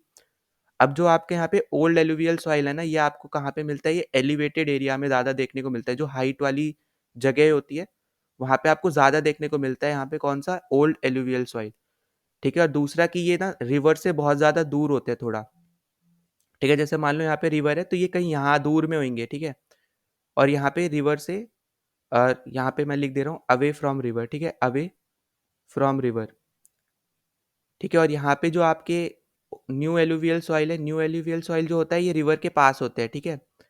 तो यहाँ पे मैं लिख दे रहा हूँ नियर रिवर, ठीक है। और यहाँ पे दूसरा चीज़ आपको याद रखना है बेसिकली यहाँ पे कि ये मोर फर्टाइल है, ठीक है। आपके जो न्यू एलुवियल सॉइल होता है, ठीक है, जिसको हम लोग खादर बोलते हैं, ये ज़्यादा फर्टाइल होता है एज कम्पेयर टू ओल्ड वाले से, ठीक है। तो यहाँ पे आपको एक तो ये चीज़ याद रखनी है, ठीक है। क्वेश्चन आपसे कैसे भी पूछा जा सकता है, ठीक है। नाउ अगली चीज़ अगर हम यहाँ पे देखते हैं, इसमें क्या दिया है कि the soil contains adequate portion of potash phosphoric acid and lime, ठीक है। तो ये भी इसका करेक्ट आंसर है, एलुवियल का ही है, ठीक है। क्योंकि अब हमने यहाँ पे थर्ड से पहचान लिया है, ठीक है। तो बाकी जितने भी स्टेटमेंट्स लिखे हैं सब एलुवियल से ही सिचुएटेड होंगे। नाउ यहाँ पे अगर हम देखते हैं, ठीक है, तो यहाँ पे देखो सबसे पहले तो आपको याद रखना है कि ये रिच किस किस में है। तो रिच है यहाँ पे आपका ये ह्यूमस में, ठीक है, पोटैश में, ठीक। और बाकी यहाँ पे आपको फॉस्फोरिक एसिड दे रखा है और लाइम भी दे रखा है, ठीक है। और यहाँ पे ये पुअर किस में है, तो पुअर है आपका ये नाइट्रोजन में, ठीक है। आपको ये याद रखना है नाइट्रोजन में, ठीक। और फिर साथ साथ आपको यहाँ पे कहाँ देखने को मिलेगा, तो आप जहाँ जहाँ पे आपका डेल्टा बन रहा है ना, जैसे आपका गोदावरी का हो गया, कावेरी का, कृष्णा का, ठीक है, जहाँ पे भी आपके ये डेल्टाज बन रहे हैं, तो वहाँ पे आपको ये सब देखने को मिलेगा। महानदी का डेल्टा है तो सब जगह आपको यहाँ पे ये सॉइल, आपको पर्टिकुलर सॉइल आपको देखने को मिलेगा। और साथ ही साथ पूरे नॉर्थ इंडिया में, ठीक है, मैक्सिमम जहाँ पे भी आपकी रिवर गंगा जाती है ना, जहाँ पे भी आपकी ब्रह्मपुत्र प्लेन है, तो उन सब जगह पे आपको कौन सा सॉइल देखने को मिलता है, आपको एलुवियल सॉइल देखने को मिलता है, ठीक है। तो आप रिवर के अकॉर्डिंग भी याद रख सकते हो कि कौन सा सॉइल आपको यहाँ पे देखने को मिलता है। नाउ यहाँ पे फर्स्ट पॉइंट देखते हैं, तो these soil consist of various proportion of sand, silt and clay. तो देखो ये भी एकदम करेक्ट है, वो इसलिए करेक्ट है क्योंकि ये जो आपका सॉइल होता है, ये आपके सेडिमेंट्स जब एक जगह डिपॉजिट होना शुरू होते हैं ना, देखो सेडिमेंट्स जब आपके एक जगह डिपॉजिट होना शुरू होते हैं, तब उसके फॉर्मेशन से आपका क्या बनता है, एलुवियल सॉइल बनता है, ठीक है। अब वही सेडिमेंट्स कौन-कौन से होते हैं, सैंड होता है, सिल्ट होता है, क्ले होता है, ठीक है। तो ऐसे ही करके आपके जितने भी ये सेडिमेंट्स हैं सब एक जगह इकट्ठे होते हैं, तब जाके आपका एलुवियल सॉइल बनता है। तो इसलिए पहली स्टेटमेंट भी यहाँ पे एलुवियल सॉइल को ही बता रही है वैसे, ठीक है। तो यहाँ पे हमने इस पर्टिकुलर क्वेश्चन का आंसर निकाल लिया। हमारा आंसर क्या है, option number A, alluvial soil, ठीक है। अगर आपको शुरू के 2 नहीं भी पता थे, आपको तीसरा पता होता तो भी आप इजीली सॉल्व कर लेते, ठीक है। सो नाउ नेक्स्ट क्वेश्चन पे चलते हैं। तो देखो नेक्स्ट क्वेश्चन आपको यहाँ पे किससे दे रखा है, क्लाउड वाले चैप्टर से ही आपको यहाँ पे पूछ रखा है, ठीक है। तो क्लाउड वाले चैप्टर आपके लिए बहुत ज़्यादा इंपॉर्टेंट है और छोटा सा ही टॉपिक है, ज़्यादा बड़ा नहीं है। आपको बस हर एक टाइप के क्लाउड के प्रॉपर्टीज़ को देखना है, ठीक है। अब यहाँ पे मैंने पहले आपको बताया था कि डिफरेंट टाइप्स में हम लोग डिवाइड करते हैं, ठीक है। लेवल ऑफ, अगर हमें यहाँ पे एल्टीट्यूड के हिसाब से देखना है तो हम लोग हाई, लो, मीडियम इस तरीके से डिवाइड करते हैं। और मेजरली अगर हमें देखना है तो हम 3 पार्ट में डिवाइड करते हैं, साइरस, क्यूमुलस और स्ट्रेटस, ठीक है। तो जो आपके यहाँ पे साइरस वाले होते हैं वो आपके यहाँ पे किस शेप में होते हैं, मैंने आपको बताया था शायद, यहाँ पे फेदर शेप में होते हैं, ठीक है। जो आपके क्यूमुलस होते हैं वो आपके किस शेप में होते हैं, या तो कॉटन कैंडी ऐसे टाइप में, या फिर हम इन्हीं को ही बोलते हैं कॉलीफ्लावर शेप, ठीक है। फिर आपका लास्ट होता है स्ट्रेटस, जो आपका ऐसे हॉरिजॉन्टल लेयर्स होती है एक टाइप से, ठीक है। तो देखो सबसे पहले अगर आपको यही पता था कि किस शेप में है, ठीक है, तो आप यहाँ पे थर्ड ऑप्शन अगर आप ध्यान से देखो तो आपको दे रखा है, they are large cauliflower shape towers often anvil tops, ठीक है। तो कॉलीफ्लावर शेप में कौन सा हमारे पास, क्यूलुमनस है, ठीक है। तो यहाँ पे देखो, यहाँ पे क्यूमुलस है, यहाँ पे है क्यूमुलस, यहाँ पे है पर यहाँ पे नहीं है, तो ये तो गलत हो गया। और मैंने आपको पहले भी बताया कि जो निम्बो स्टेटस होता है वो आपका बारिश के लिए आता है, ठीक है। मतलब जब भी आपको यहाँ पे बारिश दिखती है ना, हो रही है, तो आपके को किस क्लाउड की वजह से हो रही है, वो निम्बस स्टेटस की वजह से हो रही है, ठीक है। तो आपको इस तरीके से याद रखना है। नाउ दूसरी चीज, यहाँ पे हमें दे रखा है, only cloud type that can produce hello, thunder and lightning.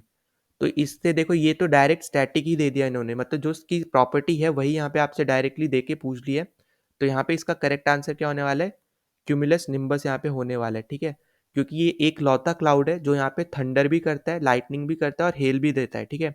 अब यहाँ पे देखो इन्हीं क्लाउड को ना हम लोग थंडर क्लाउड्स के नाम से भी हम लोग जानते हैं। तो इससे भी आपको यहाँ आइडिया लग सकता है कि ये कौन से टाइप की क्लाउड की यहाँ बात हो रही है, ठीक है। इनको हम लोग किस नाम से और जानते हैं, थंडर क्लाउड के नाम से भी हम और इन क्लाउड्स को हम लोग जानते हैं, ठीक है। तो आपको ये चीज़ भी आपको याद रखनी है, ठीक। और बाकी जो आपके हैं साइरोकुलुमस, ये आपका हाई क्लाउड हो गया, सबसे ऊपर रहता है, ठीक है। स्ट्रेटसकुलुमस ये आपका लो क्लाउड हो गया, ठीक है। और मिडल में सॉरी ये आपका क्या आ जाएगा यहाँ पे, साइटस स्ट्राइटोकुलम्बस जो है आपका लो क्लाउड हो गया। और मैंने आपको यहाँ पे बताया था कि जो मिडल में रहते हैं उनमें उन सब में आपका ऑल्टो लगता है, ठीक है। तो आप इस तरीके से भी पहचान सकते हैं। तो इसलिए आपका ये क्या है, लो क्लाउड है, ये आपका हाई क्लाउड था, ठीक है। ये भी आपका यहाँ पे लो क्लाउड है और ये भी आपका क्या है, यहाँ पे लो क्लाउड है, ठीक है। तो इस टाइप से आप यहाँ पे पहचान सकते हो। अगर यहाँ पे ऑल्टो लगा होता किसी में तो आप बोल देते ये मिडल क्लाउड है, ठीक है। मिडल एल्टीट्यूड मतलब एल्टीट्यूड के हिसाब से जब हम डिफ्रेंशिएट कर रहे हैं क्लाउड्स को, तो ठीक है। तो आप यहाँ से इजीली देखो, सबसे पहले बता सकते थे कौन से टाइप का है, फिर उन टाइप्स में यहाँ पे आप इजीली बता देते इसके हेल्प से कि क्योंकि ये एक लौते क्लाउड है जो यहाँ पे थंडर भी दे रहे हैं, लाइटनिंग भी दे रहे हैं और हेल्स भी प्रोवाइड कर रहे हैं, ठीक है। तो आपको ये याद रखना है कि इन्हीं क्लाउड्स को हम लोग थंडर क्लाउड के नाम से भी जानते हैं। सो नाउ नेक्स्ट क्वेश्चन देखो, यहाँ पे हमसे क्या पूछ रखे हैं, विच one of the following is an ethnic community of Assam. देखो अब इन्होंने ना टॉपिक जो है वो यहाँ पे डिफिकल्ट चूज किया, क्योंकि आपको याद करना ये टॉपिक बहुत ज़्यादा मुश्किल होता है। पर इन्होंने जो क्वेश्चन पूछा है और वो भी ऑप्शंस के साथ, तो ये बहुत ज़्यादा ईजी बन गया, ठीक है। अब आपको अगर पता होता अहोम डायनेस्टी के बारे में तो आप इजीली यहाँ पे मार्क कर सकते थे कि एथनिक कम्युनिटी कौन सी होगी, आसाम की अहोम होगी, ठीक है। और देखो बाकी भी अगर मैं आपको यहाँ पे बता दे रहा हूँ, जो आपकी भिल कम्युनिटी है, ठीक है, भिल ट्राइब है, वो यहाँ पे आपकी गुजरात, एमपी, छत्तीसगढ़, ठीक है, इन सब रीजन्स में आपको मिलती है, राजस्थान, महाराष्ट्र वगैरह में। और आपकी जो आदि कम्युनिटी है, ठीक है, ये वाली आपको कहाँ मिलती है, अरुणाचल प्रदेश। तो देखो जो भी आपकी एथनिक कम्युनिटी ना नॉर्थ ईस्ट साइड से है या फिर आइलैंड्स वालों से है ना, वो आपको तो ज़रूरी है याद करना, ठीक है, क्योंकि वो सब कम्युनिटीज़ ऐसी होती है जो लोगों को पता नहीं होती और यही क्वेश्चंस बनते हैं। बाकी जो आपकी कम्युनिटीज़ है जो यहाँ पे आपकी नॉर्दर्न इंडिया या फिर मेनलैंड इंडिया वाले साइड में आपके आती हैं, तो उस वाली जो वो सब कम्युनिटी है वो मैक्सिमम लोगों को यहाँ पे पता भी होती है, ठीक है। तो इसलिए मैं बोल रहा हूँ कि मैक्सिमम आप यहाँ पे याद रखना है तो नॉर्थ ईस्ट वाली तो आप याद ही रखो, साथ ही साथ आइलैंड्स वाली भी याद रखना। और जैसे कि मैंने आपको यहाँ पे बताया था कि उस टाइम पे जैसे यहाँ पे आसाम या फिर अहोम डायनेस्टी जो है वो बहुत ज़्यादा न्यूज़ में होगी, ठीक है, इसलिए इन्होंने इससे रिलेटेड यहाँ पे क्वेश्चन पूछ दिया। अब सेम चीज़ अगर आप प्रेजेंट टाइम में देखो तो अभी लक्षद्वीप बहुत ज़्यादा न्यूज़ में है, तो उससे क्वेश्चन आ सकता है, ठीक है। इसलिए मैं बोल रहा हूँ कि यहाँ पे जो करंट टॉपिक चल रहे होते हैं ना, उनसे ज्योग्राफी के क्वेश्चंस बनते हैं, ठीक है, ज्योग्राफी के बन सकते हैं यहाँ पे, करंट के भी बन सकते हैं और साथ ही साथ हिस्ट्री के भी बन सकते हैं, ठीक है। और पॉलिटी के तो ऑब्वियस सी बात है बनते ही हैं, ठीक है, क्योंकि पॉलिटी के बिना मतलब आप जो भी अभी प्रेजेंट टाइम में चल रहा है, जैसे मैंने आपको बताया था सीता सोरेन वाला जो केस है, वहाँ पे आर्टिकल कौन सा है, ठीक है, Sita Soren versus union of India. अगर आपने वीडियो नहीं देखा है तो वो भी जाके देख लेना, सुप्रीम कोर्ट के ऊपर वीडियो मैंने बनाया रखा है वो वाला, ठीक। तो आप इजीली समझ सकते हो कि जो भी प्रेजेंट में चल रहा होता है उसी के ऊपर आपसे क्वेश्चंस पूछे जाते हैं, ठीक है। कोई भी ऐसा क्वेश्चन नहीं आएगा जो मतलब यूजलेस क्वेश्चन है, ऐसा कोई क्वेश्चन नहीं होता, ठीक है। हर क्वेश्चन इंपॉर्टेंट है और यहाँ पे आप इजीली लिंक कर सकते हो, ठीक है। तो यहाँ पे आपका करेक्ट ऑप्शन होने वाला है अहोम, जो आपका आसाम में है, ठीक है। अच्छा, यहाँ पे गौंड की अगर मैं बात बता दूँ तो गौंड आपका मिलता है एमपी में, महाराष्ट्र, तेलंगाना, ठीक है, आंध्र प्रदेश और इसके साथ साथ बिहार, उड़ीसा, इन सब जगह पे आपको यहाँ पे देखने को मिलता है, ठीक। तो आपको याद रखना है कि आसाम में कौन सा है, ओम, इसका आंसर है ऑप्शन नंबर। अब नेक्स्ट क्वेश्चन पे चलते हैं। तो देखो नेक्स्ट क्वेश्चन देखो वापस से स्टैटिक बेस्ड है। आपसे यहाँ पे क्या बोल रखा है कि Manav is planning to visit all UNESCO world heritage sites in Delhi, ठीक है। He will be visiting. अब आपसे बेसिकली आप डायरेक्टली या इनडायरेक्टली आपसे ये पूछा है कि दिल्ली में कौन कौन सी यहाँ पे आपकी यूनेस्को वर्ल्ड हेरिटेज साइट्स है, ठीक है। आपसे इनडायरेक्टली ये पूछा जा रहा है। तो यहाँ पे देखो याद रखना है कि दिल्ली की अगर हम यहाँ पे बात करते हैं तो वहाँ पे 3 वर्ल्ड हेरिटेज साइट्स है। तो उसमें से एक आपको यहाँ पे पता होगा कि यहाँ पे रेड फोर्ट तो है ही, ठीक है, फिर कुतुब मीनार भी है। अब आपको कंफ्यूजन हो सकती है कि थर्ड कौन सी, क्या यहाँ पे वो जामा मस्जिद है या फिर यहाँ पे इंडिया गेट है या फिर हुमायूं टॉम्ब है, ठीक है। तो देखो करेक्ट आंसर होने वाला है ऑप्शन सी, यहाँ पे रेड फोर्ट, कुतुब मीनार और हुमायूं टॉम्ब, ठीक है। ये तीनों यहाँ पे हैं आपकी वर्ल्ड हेरिटेज साइट्स, ठीक है, UNESCO world heritage sites. Jama Masjid और यहाँ पे इंडिया गेट आपकी वर्ल्ड हेरिटेज साइट नहीं है, ठीक है, याद रखना है आपको। नाउ अगर आपसे पूछता कि सबसे ज्यादा कौन सी स्टेट में है, तो 5 है और वो है आपकी यहाँ पे महाराष्ट्र में, ठीक है। महाराष्ट्र में आपकी सबसे ज्यादा वर्ल्ड हेरिटेज साइट्स है और वो है यहाँ पे 5, ठीक है, टोटल 5 है। तो देखो कौन कौन सी है यहाँ पे। पहली आपने नाम सुना होगा अजंता अलोरा केव्स, ठीक है, अजंता केव्स, फिर अलोरा केव्स, यहाँ पे ये 2 हो गई, ठीक है। फिर आपने सुना होगा एलिफेंटा केव्स, ठीक है, ये तीसरी हो गई। फिर आपने नाम सुना होगा छत्रपति शिवाजी टर्मिनस जो है आपका, ठीक है, वो भी यहाँ पे क्या है, एक वर्ल्ड हेरिटेज साइट है, ठीक है। फिर उसके बाद पांचवी जो है वो है यहाँ पे आपकी the Victorian and art deco assemble of Mumbai, ठीक है, आपको ये मुंबई में मिलेगा। ये आपकी क्या है, पांचवी वर्ल्ड हेरिटेज साइट है। तो ये ओवरऑल 5 वर्ल्ड हेरिटेज साइट्स है जो आपकी महाराष्ट्र में है और महाराष्ट्र के पास ही सबसे ज्यादा आपकी क्या है, वर्ल्ड हेरिटेज साइट्स है। और अगर आपसे मान लो यूपी का पूछ लेते हैं, ठीक है, तो यूपी में आपको जैसे पता है आगरा फोर्ट हो गया, ताजमहल है, ठीक है, फतेहपुर सीकरी है, ठीक है। तो इस टाइप से आपको याद रखनी है कि कौन से स्टेट में कौन सी यहाँ पे वर्ल्ड हेरिटेज साइट्स है, क्योंकि देखो आपसे यहाँ पे ऐसे ही क्वेश्चन पूछा गया है। तो आपको ये भी पता होना चाहिए कि कौन से स्टेट में कौन सी साइट है और कितनी स्टेट्स मतलब कितनी यहाँ पे साइट्स है उस पर्टिकुलर स्टेट में। अगर आपसे मान लो पूछा जाता है कि सन टेम्पल जो एक वर्ल्ड हेरिटेज साइट है वो कौन से स्टेट में लोकेटेड है, ठीक है, तो आपका आंसर क्या होगा, होना चाहिए यहाँ पे उड़ीसा होना चाहिए, ठीक है। तो ऐसे भी आपसे यहाँ पे क्वेश्चन पूछे जा सकते हैं, तो इसलिए ये स्टैटिक बेस्ड में आएगा, पर आपको ये सब याद रहना चाहिए। तो मैं आपको यही बोलूंगा कि जितने भी वर्ल्ड हेरिटेज साइट्स है आपको सारे के नाम यहाँ पे पता हो एटलीस्ट, और कौन सा यहाँ पे कौन से स्टेट में लाई करता है ये पता हो, ठीक है। अब ना मैं आपसे यहाँ पे एक क्वेश्चन पूछ रहा हूँ, आपको यहाँ पे कमेंट सेक्शन में देना है। अगर आप सीरियसली पढ़ रहे हो तो आपको यहाँ पे पता होगा कि अभी हाल फिलहाल में यूनेस्को ने यहाँ पे कुछ और वर्ल्ड हेरिटेज साइट्स यहाँ पे दी है, ठीक है, इंडिया को। तो आपको ये बताना है कि उनके नाम क्या है और कितनी दी है और उनके नाम क्या है, ठीक है। ये आपको यहाँ पे कमेंट करना है। जितने भी लोग यहाँ पे वीडियो देख रहे हो तो आपको सब ये यहाँ पे कमेंट करना है, ठीक है। अगर आप सीरियसली होकर आप पढ़ रहे हो तो आपको ये पता होगा ना। अगले क्वेश्चन पे चलते हैं। तो अगले क्वेश्चन में देखो आपसे क्या बोल रखा है कि चीतास ब्रॉड फ्रॉम नमीबिया, ठीक है, were introduce in India to which one of the following national parks. अब ये देखो उस टाइम का करंट अफेयर का आप बोल सकते हो क्वेश्चन था, ठीक है, इसको ज्योग्राफी में पूछ दिया। पर आपको यहाँ पे देखो याद रखना है कि नेशनल पार्क्स के ऊपर क्वेश्चन आते हैं, ठीक है, तो इसलिए इंपॉर्टेंट है ये, ठीक है, इसको स्टार मार्क कर लो कि नेशनल पार्क इंपॉर्टेंट है, ठीक। अब देखो यहाँ पे याद करो कि आपका जो ये चीताज लाए गए थे ना, ये आपके लाए गए थे मध्य प्रदेश में, और मध्य प्रदेश में इन चारों में से सिर्फ एक और सिर्फ यहाँ पे कौन सा है, आपका कूनो नेशनल पार्क है, ठीक है। और यहाँ पे अगर हम बात करते हैं काजीरंगा की, ये आपका आता है आसाम में, ठीक है, कोलाडियो आपका आता है राजस्थान में, और केबुल लामजाओ आता है आपका मणिपुर में, ठीक है। अब मणिपुर बहुत ज़्यादा न्यूज़ में, तो ये आपसे पूछा जा सकता है, ठीक है। तो जो जो स्टेट्स यहाँ पे न्यूज़ में ना उनके बारे में आपको ज़्यादा से ज़्यादा चीज़ें पता होनी चाहिए, ठीक है। अब देखो अगर मान लो आपसे पूछता है कि सबसे ज़्यादा आपके नेशनल पार्क्स कहाँ पे हैं, तो आपका आंसर होगा अंडमान एंड निकोबार में, ठीक है। कितने हैं यहाँ पे आपके पास, 9 नेशनल पार्क्स है उसमें, ठीक है। जैसे फॉर एग्जांपल है कैम्पबेल है, ठीक है, फिर महात्मा गांधी मेरीन है, मिडल बटन आइलैंड आपका पूरा नेशनल पार्क है, फिर माउंट हेरियाट नेशनल पार्क है। तो ऐसे ओवरऑल 9 यहाँ पे आपके नेशनल पार्क्स है, ठीक है। फिर उसके साथ-साथ यहाँ पे आपको कुछ और भी पता होना चाहिए, जैसे आसाम में आपका फ़ेमस काज़ीरंगा है, उसके बाद मानस भी है एक, ठीक है?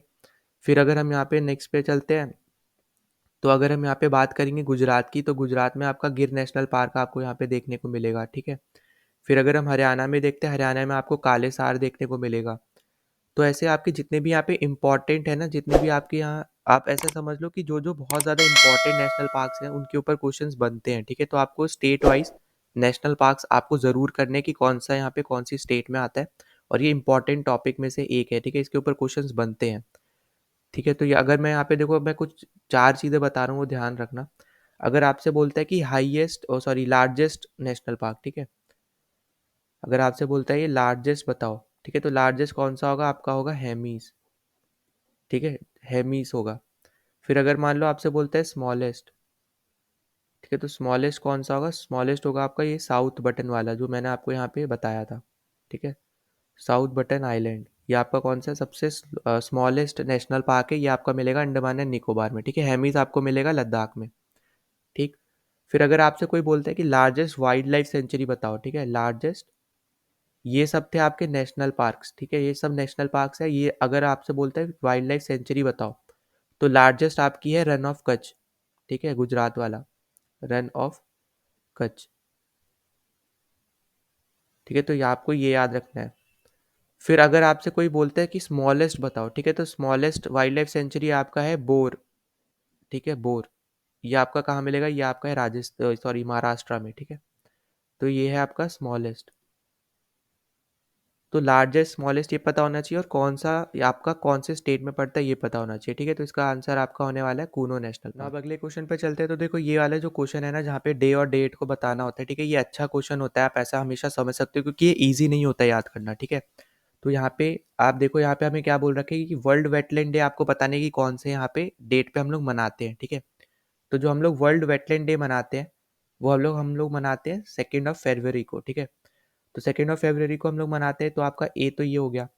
तो ए का अगर 3 है तो आपके ये और ये दोनों गलत हो गए, ठीक। उसके बाद आपको पता होना चाहिए नेशनल टाइगर डे हम लोग कब मनाते हैं। नेशनल टाइगर डे हम लोग बनाते हैं 29 जुलाई को, ठीक है। तो यहाँ पे हमारा आ जाएगा बी, बी का है 1, तो ये भी गलत हो गया, हमें आंसर यहीं से मिल गया, ठीक है। अब यहाँ पे आपको वाटर डे पता होना चाहिए था। वर्ल्ड वाटर डे हमारा होता है 22 मार्च, ठीक है। तो 22 मार्च को हमारा होता है। और हमारा इंटरनेशनल मदर डे कब होता है? 22 अप्रैल को, ठीक है। अब देखो मैं कुछ और भी इम्पोर्टेंट बता रहा हूँ यहाँ पे, जो मुझे अभी तक मतलब मुझे जितने याद आ रहे हैं, तो वो ध्यान से आप सुनते रहना, ठीक है। सबसे पहले अगर आपसे यहाँ पे पूछता है वर्ल्ड हेल्थ डे, ठीक है, वर्ल्ड हेल्थ डे, तो वर्ल्ड हेल्थ डे हम लोग मनाते हैं 7 अप्रैल को, ठीक है, 7 अप्रैल। फिर अगर आपसे पूछता है कि वर्ल्ड सॉइल डे, ठीक है, तो वर्ल्ड सॉइल डे हम लोग मनाते हैं 5 दिसंबर को, ठीक है। अगर आपसे पूछता है world environment day, environment day, तो हम लोग कब मनाते हैं इसको? हम लोग मनाते हैं 5 जून को, ठीक है। वर्ल्ड हेल्थ डे 7 अप्रैल, वर्ल्ड सॉइल डे 5 दिसंबर, ठीक है। ये वर्ल्ड है, कंफ्यूज नहीं होना है, ठीक है। उसके बाद वर्ल्ड इन्वायरमेंट डे हमारा है 5 जून, ठीक। अब जैसे यहाँ पे है आपका इंटरनेशनल टाइगर डे, वैसे ही आपका होता है लायंस डे, ठीक है। अगर आपसे पूछता है कि यहाँ पे वर्ल्ड लायंस डे हम लोग कब मनाते हैं, ठीक है, मैं यहाँ पे लायन लिख रहा हूँ, पर आप मेरा जो मैं बोल रहा हूँ वो भी सुनना, ठीक है। वर्ल्ड लायन डे हम लोग कब बनाते हैं? हम लोग 10 अगस्त को बनाते हैं, ठीक है। फिर अगर आपसे पूछता है एलिफेंट से रिलेटेड, ठीक है, एलिफेंट डे हम लोग कब बनाते हैं? वर्ल्ड एलिफेंट डे तो हम लोग बनाते हैं 12 अगस्त, ठीक है। अगर आपसे बोलता है पोलर बियर के लिए हम लोग कब बनाते हैं इंटरनेशनल पोलर बियर डे, तो हमारा ये होता है 27 Feb, ठीक है। अब इसके अलावा अगर हम देखते हैं वर्ल्ड एनिमल डे, ठीक है, वर्ल्ड एनिमल डे, ठीक है, तो वर्ल्ड एनिमल डे हम लोग मनाते हैं 4 अक्टूबर को। और लास्ट में आप एक और लिख लो आपका वर्ल्ड फूड डे, ठीक है, वर्ल्ड फूड डे, तो वर्ल्ड फूड डे हम लोग मनाते हैं 16 अक्टूबर को, ठीक है। तो ये देखो जितने भी अभी तक मैंने आपको लिखवाया, या तो वो एनिमल से रिलेटेड है या फिर इन्वायरमेंट से रिलेटेड है, ठीक है। तो ऐसे क्वेश्चंस आपसे पूछे जा सकते हैं। मैं ये नहीं बोलूँगा कि हर बार यहाँ पे ये आता है, ठीक है, क्योंकि यहाँ पे कुछ कुछ ईयर में आपको यहाँ पे देखने को मिलेगा, ऑब्वियस सी बात है। पर यहाँ पे थोड़ा बहुत आपको बस आइडिया हो कि कौन सा डे हम कौन सी डेट पे मनाते हैं और जो जो इम्पोर्टेंट है स्पेसिफिकली, ठीक है। और जैसे कि जो अभी जैसे आपका अप्रैल में आने वाला है, तो अप्रैल से पहले की जो आपके डेट्स है और अप्रैल के 1 महीने के बाद की जो डेट्स है, ठीक है? एटलीस्ट आपको उतना पता हो, तो भी आप यहाँ पे सॉल्व कर सकते हो, ठीक है? ना हम अगले क्वेश्चन पे चलते हैं। तो देखो आपसे यहाँ पे क्या बोल रखा है, which one of the following statement about volcanoes are correct. ठीक है, अभी वॉल्केनो भी इंपॉर्टेंट टॉपिक है आपका ज्योग्राफी के पॉइंट ऑफ व्यू से। ठीक है, डिफरेंट टाइप्स ऑफ वॉल्केनोज होते हैं, उन सब के बारे में यहाँ पे आपको पता होना चाहिए। ठीक है, तो देखो हम लोग यहाँ पे देख लेते हैं। सबसे पहले हमें दे रखा है स्टेटमेंट में, the strength of a volcano is measured by the volcanic explosive index. तो हाँ, ये एकदम करेक्ट स्टेटमेंट है। जो आपका वॉल्केनिक एक्सप्लोजिव इंडेक्स होता है, इसकी रेंज होती है आपकी 0 से 8। ठीक है, जितना यहाँ पे ज़्यादा इसकी रेंज होगी ना स्केल में, 1 1 2 3 4 ऐसे, तो उतना ज़्यादा वो ज़्यादा हाईली एक्सप्लोजिव होता है। ठीक है, इतना आपको यहाँ पे याद रखना है। तो यहाँ पे एकदम करेक्ट स्टेटमेंट है पहली वाली, और ये पूरी तरीके से किस किस फैक्टर पे डिपेंड करती है। पहला तो होता है इसके मैग्नीट्यूड पे, ठीक है, प्लस इंटेंसिटी। ठीक है, तो ये दोनों ही फैक्टर पे यहाँ पे डिपेंड करती है। ये आपको यहाँ पे याद रखना है। इस पर्टिकुलर स्केल में ये 0 से 8 रेंज की होती है। ठीक है, इससे आप स्ट्रेंथ बता सकते हो किसी भी वॉल्केनो की। ठीक है, नाउ दूसरा आपको दे रखा है कि Iceland and Philippines were created by volcanic activity. तो ये भी एकदम करेक्ट स्टेटमेंट है। जैसे आपके आपको पता होगा कि पेंगिया जो यहाँ पे मेनलैंड हुआ करता था, उससे ये टूट के नहीं बने हैं। ठीक है, जब आपका यहाँ पे पैसिफिक में, या आप बोल सकते हो ओशन में, जब यहाँ पे वॉल्केनिक एक्टिविटीज हुई, उससे यहाँ पे लैंड फॉर्म जो हुई, ठीक है, उसके ऊपर यहाँ पे फिलीपींस और आइसलैंड यहाँ पे हुआ है। ठीक है, मतलब क्रिएट हुआ है, उसके ऊपर फिर आके लोग बसे हैं। ठीक है, तो ये पहले यहाँ पे आप बोल लो कि पेंगिया जो एक मेनलैंड हुआ करती थी, उसके टुकड़े होके जो आपके कॉन्टिनेंट बने, वो नहीं है ये। ठीक है, वहां से टूट के नहीं बना है ये। यहाँ पे जो वॉल्केनिक एक्टिविटीज की वजह से जो लैंड क्रिएट हुई है, वहां से आपका फिलीपींस बना है। ठीक है, तो यहाँ पे करेक्ट है, ये भी दूसरी स्टेटमेंट भी आपकी यहाँ पे करेक्ट है। नाउ तीसरा आपसे बोल रहा है कि volcanic soils are rich, deep and fertile and allow intensive agriculture to take place. ये भी एकदम आपका करेक्ट है। जो आपके वॉल्केनिक सॉइल होते हैं वो रिच होते हैं। ठीक है, फर्टाइल भी होते हैं, बहुत ज़्यादा फर्टाइल होते हैं। यहाँ पे आप जो भी रूट वाली क्रॉप्स होती हैं, ठीक है, रूट वाली क्रॉप्स कौन सी होती है, जैसे आपकी होगी कैरेट, ठीक है, या फिर पोटैटो। ठीक है, तो ये सब एक्सेट्रा ऐसी और भी क्रॉप्स है जिनकी रूट्स होती है। ठीक है, रूट्स वाली क्रॉप आप यहाँ पे अच्छे से यहाँ पे ग्रो कर सकते हो। वो ज़्यादा आप बोल लो ऐसा कि इन सब क्रॉप्स के लिए आपका वॉल्केनिक सॉइल अच्छा होता है। ठीक है, तो यहाँ पे आप देखो तीनों ही स्टेटमेंट आपकी करेक्ट है, तो आपका करेक्ट आंसर होने वाला है यहाँ पे इस क्वेश्चन का, यहाँ पे ऑप्शन डी। ठीक है, नाउ अगले क्वेश्चन पे चलते हैं। तो यहाँ पे आपको दो स्टेटमेंट दे रखी है, आपको इसके अकॉर्डिंग आपको यहाँ पे करेक्ट आंसर चूज करना है। तो देखो हमें क्या दे रखा है, consider the following statement and identify the correct answer using the code given below. ठीक है, तो देखो सबसे पहले तो हमें दे रखा है थर्मल पावर स्टेशन। ठीक है, तो देखो थर्मल पावर स्टेशन बेसिकली आपका इलेक्ट्रिसिटी प्रोड्यूस करने के लिए यूज होता है, और वहाँ पे आप बेसिकली या तो फ्यूल्स के थ्रू या फिर नेचुरल गैसेस जो होते हैं उनके थ्रू आप इलेक्ट्रिसिटी प्रोड्यूस करते हो। ठीक है, वही आपको यहाँ पे पहले स्टेटमेंट में दे रखा है। तो ये तो एकदम करेक्ट स्टेटमेंट है, पहले तो आपको ये याद रखना है। ठीक है, तो इसी की वजह से आप यहाँ पे अगर देखो, ठीक है, तो यहाँ पे अगर हम नेक्स्ट पे चलते हैं, ठीक है, तो नेक्स्ट आपका यहाँ पे क्या बोल रहा है, नेक्स्ट आपका यहाँ पे बोल रहा है कि किस तरीके से यहाँ पे प्रोड्यूस हो रही है, मतलब यहाँ पे उसको एक्सप्लेन कर रहा है कि यहाँ पे कैसे इलेक्ट्रिसिटी आप प्रोड्यूस करते हो। ठीक है, तो जो आपको यहाँ पे दे रखा है कि fuels are burn into the heat water and then turn into the steam which goes through a turbine which spins and turns generating electricity. ठीक है, तो ये आपका बेसिकली प्रोसेस दे रखा है, और ये भी एकदम करेक्ट स्टेटमेंट है। ठीक है, तो दोनों ही स्टेटमेंट आपकी क्या है, करेक्ट है। तो यहाँ पे देखो ए तो ऐसे ही गलत हो गया, बी भी गलत हो गया, क्योंकि इसने यहाँ पे नॉट लगा दिया 1 में और यहाँ पे 2 में नॉट लगा दिया, क्योंकि आपकी दोनों ही करेक्ट है। तो पहले दो तो आपके गलत ही हो गए। अब दूसरे है यहाँ पे कि दोनों ही यहाँ पे करेक्ट है, और यहाँ पे जो आपकी सेकंड स्टेटमेंट है, ठीक है, ये आपके फर्स्ट स्टेटमेंट को एक्सप्लेन कर रही है। कैसे कर रही है, यहाँ पे आपको प्रोसेस दे रखा है कि वो यहाँ पे हीट एनर्जी के थ्रू हीट वाटर करने पे आपको बेसिकली इलेक्ट्रिसिटी प्रोवाइड हो रही है या फिर जनरेट हो रही है इलेक्ट्रिसिटी। और यहाँ पे फर्स्ट में यही बोला जा रहा है कि इन सब की वजह से ही आप जनरेट कर पाते हो इलेक्ट्रिसिटी। ठीक है, तो आपका जो करेक्ट आंसर होने वाला है यहाँ पे होने वाला है ऑप्शन नंबर सी, कि both statement are correct and statement two explain statement one. ठीक है, तो स्टेटमेंट टू क्या है आपकी, स्टेटमेंट टू में आपको बताया प्रोसेस, और स्टेटमेंट वन में आपको बताया कि यहाँ पे यूजफुल क्या है, मतलब यूज क्या है यहाँ पे थर्मल पावर स्टेशन का, और यहाँ पे जनरेट करते हैं इलेक्ट्रिसिटी किसकी वजह से हम लोग करते हैं, किसके यूज से करते हैं, वो आपको यहाँ पे पहले में दिया है। ठीक है, तो आपका सेकंड जो स्टेटमेंट है वो फर्स्ट को एक्सप्लेन कर रही है, तो एकदम करेक्ट स्टेटमेंट आपका होने वाला है ऑप्शन नंबर। अगले क्वेश्चन पे चलते हैं। तो देखो यहाँ पे आपसे पूछा है सेंसेक्स के बारे में। ठीक है, तो देखो ये भी एक इंपॉर्टेंट टॉपिक है आपका ज्योग्राफी में। तो अकॉर्डिंग टू द सेंसेक्स 2011, ठीक है, which of the following statement is और आर करेक्ट। तो सबसे पहले आपसे बेसिकली दोनों स्टेटमेंट आपकी लिटरेट के ऊपर है। ठीक है, तो देखो आपको याद रखना है कि जो लिटरेट के बारे में यहाँ पे 2011 में बोला गया था, वहाँ पे ये दोनों स्टेटमेंट्स एकदम करेक्ट आती हैं। ठीक है, मतलब दोनों ही यहाँ पे आपकी क्या है, करेक्ट स्टेटमेंट है। आपका आंसर होने वाला है यहाँ पे ऑप्शन सी होने वाला है। तो बेसिकली वहाँ पे क्या बोला गया है कि कोई भी बच्चा, ठीक है, या फिर कोई भी पर्सन